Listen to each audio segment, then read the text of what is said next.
used to be called Le Carénage, which means a safe haven for ships, and again that goes back to the harbor. But it was in 1785 that the name changed to Castries. It was named after a governor at the time. He was a French governor by the name of, now he has a very long name, so bear with me.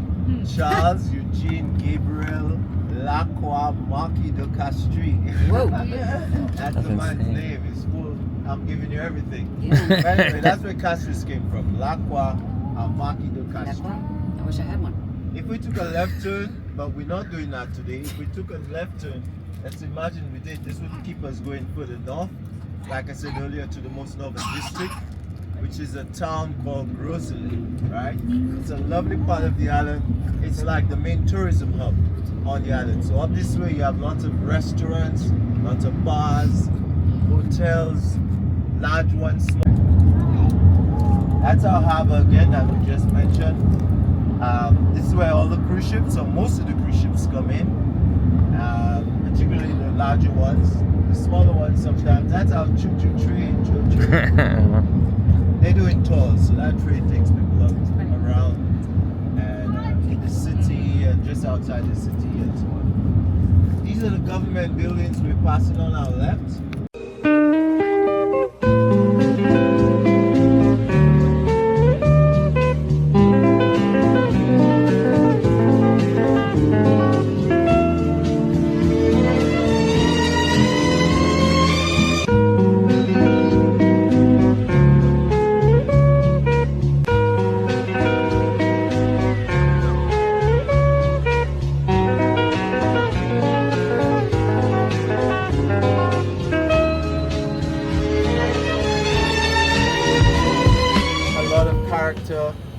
Although some things have changed, you have a lot of wooden buildings, a lot of concrete buildings, but you still have some of the old French channel houses as you go further in. This part of the town suffered a fire in 1955, so everything was rebuilt in concrete. But further up you have some of the old houses. The church was built in 1951, it's coming up there, Catholic Church again. Now I said Catholic are rebellion people. What's it? Oh, there's our hotel. On our right is Jade Mountain at the edge there. Looking That's like where a I pop-up. was. Yes, that's Jade Mountain. The most expensive place to stay in Saint Lucia. That seems right. and in the That seems right. We're talking about $2,500. Countries at the bottom. Heritage. Oh, look, right there. Back there? In the back. This is In the where back. we'll be doing our talking. Yeah. This is where we're heading to now. And then you have canneries at the bottom, which is another fishing village.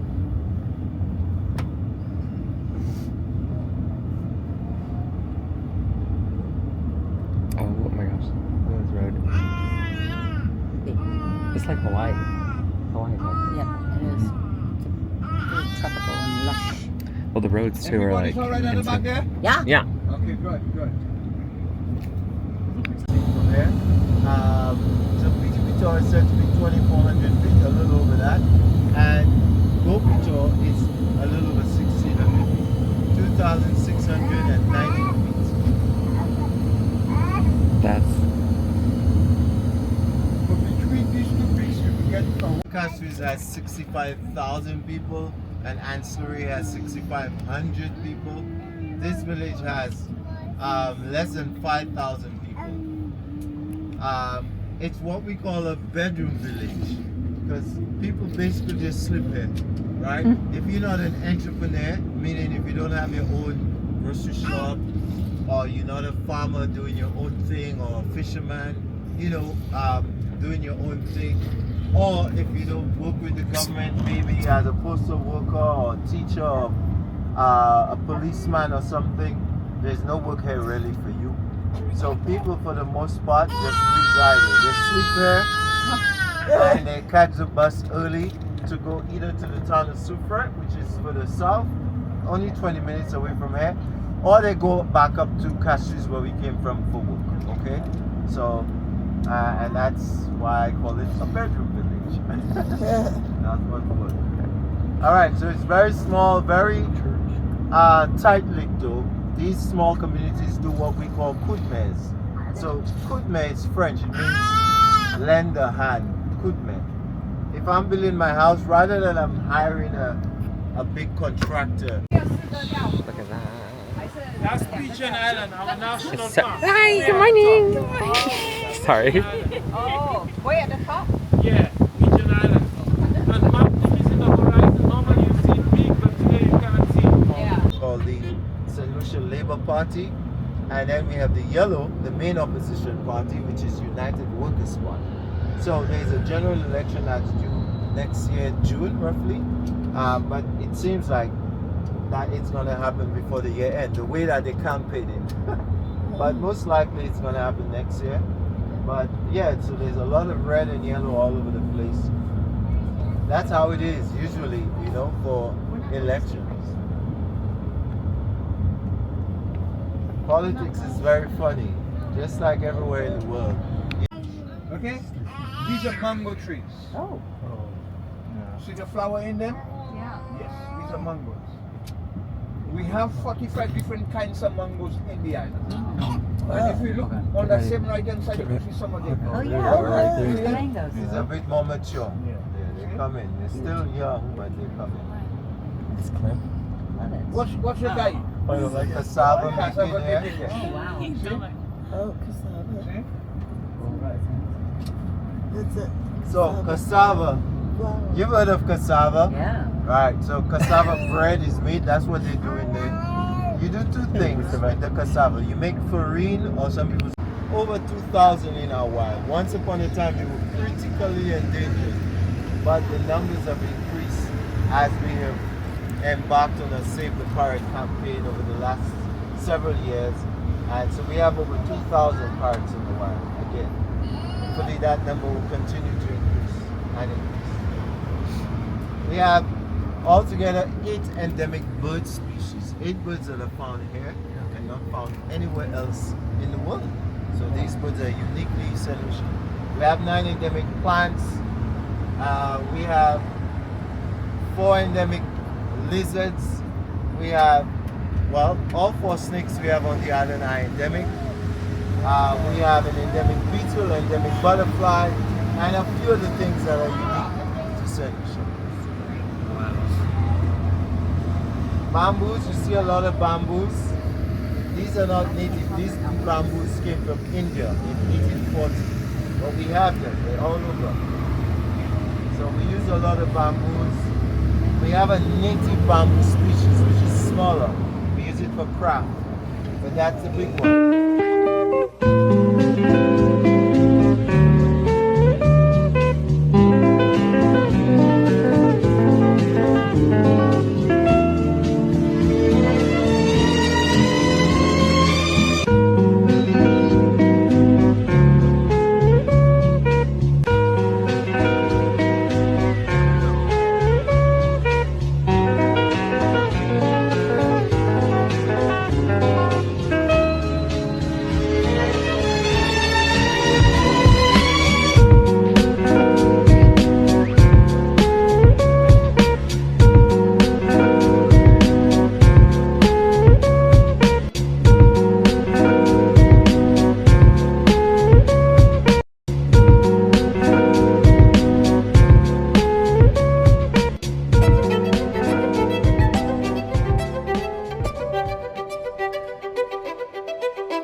Let's take some good smell. Please do not block your nose. Oh, yeah. Oh, we're in the hole. Crazy. Yes. Oh, you can That's good smell for it. sinuses. If you have sinus problems, we always say to enjoy this. Oh my god, it definitely does. Look at that. Amazing. So, guys, we're going to do the tour first. That requires getting off the bus, and the guide will take you up to these green banisters. See the railings up there, and you're going to look down at this, learn a bit more first before we go to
walking in. The most severe incident was 40 years ago, 12 of April 1985. There was a young gentleman, he was a Rastaman touring 7 persons. In doing so, he was demonstrating the stability of the area. Go to the back, he's escaping a little over 345. That's at the back. So there is a lot of pressure, energy releasing at the back. Now the steam is only escaping at that temperature. By the time it gets into the atmosphere, so it does not affect the vegetation. Remember, steam is a combination of water vapor and gases. The most abundant gas released in here, carbon dioxide, CO2. So the trees and the plants around here, they're on a special hand. They are overdosed on CO2. The rotten egg smell is a gas known as hydrogen sulfide. The concentration is very low as well, so we are able to smell it. At a high concentration, it's deadly. It kills the nerve in the nose that controls the smell. So you don't smell it, and that is not good. If this ever happens here, magma is already making its way to the surface. And if we don't have time to evacuate before the lava flows out, what will kill us first will be the gas. It replaces oxygen within seconds. And that's what happened in Pompeii, Italy, 2,000 years ago when Mount Vesuvius erupted. It was the gas that killed them first, and afterwards the hot ash mummified the bodies. So getting this rotten egg smell is a good indication that at the moment, this volcano is not about to erupt. It smells bad, but it's good. But it's a good thing.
stingrays gathered in the bay down there, which we're gonna see. So welcome to Ansoray, everybody, Bay of Rays. Now, speaking of the Amerindians, I didn't tell you earlier, but the Amerindians were the first settlers on the island. So way before the Europeans arrived and slavery began, settling on all these islands in the Caribbean were people who came from South America. They came up the island in stepping stone fashion. They hopped on every one of the islands via their canoes, right? And they established themselves.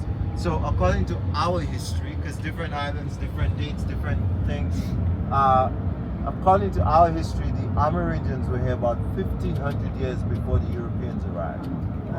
So, like I said, they came up the Orinoco River from the Amazon rainforest and settled on all these islands. And they did a lot of pottery. They hunted the birds and rodents and stuff. They used the river a lot for fishing, obviously the sea, etc. They did a lot of interesting craft, and then came the Europeans. So the Spanish were the ones who arrived in Saint Lucia first, according to our history, in 1502. Then the Dutch in 1550. Then the French in 1605, and then the British came a little later. So we've never been Spanish or Dutch, although they arrived before the British and French, but we've been 7 times British, like I said earlier, and 7 times French. So first a French colony, but last a British colony. And we're independent now since 1979. So from 1814 till 1979, covered with soil, and it's lit at the bottom. When it's lit, it's just a small hole, right? So no oxygen can really circulate within that place that you packed your wood and covered it up. And if it burns with oxygen, it burns to ash. But without oxygen, it's gonna burn to charcoal. And that's what the guy is carrying on his head. Lots and lots of charcoal are produced in areas like here. Because we use a lot of charcoal for barbecues and stuff. Anybody know what I have in my hand here? Can anybody tell me what I have in my hand? I'm gonna. It's like a peanut. It's a nut. Let's put it that way. It's a nut. Have a good look. Tell me, what does that resemble to you? What nut do you think this is? Cashew? Cashew. That's right. Oh. That's a cashew tree on our right side here. Oh. That's a cashew tree right there. Oh. And we're gonna continue to pass cashew trees. We've passed a handful already. Yeah, that's a cashew tree on the right. Oh, the puppies. Oh, God. Okay, so no cashews at the moment. If we were here early in the year, we'd have lots of cashews. So you have them from like February, March, April, May, June, July. During April and May, people are roasting cashews everywhere. That's around Lent, around Easter. You can just smell cashew roasting in the air. And it's beautiful around that time of We year, dropped the right? cashew. We'll get it back. Sorry? We dropped the cashew. Oh, it's okay. Don't worry. We'll get it. We'll Don't find worry. Don't worry about We that. can't find it right now. Yeah, it's under the seats. We'll get it. Sorry. Right, so cashews on the tree, when it is full of fruit,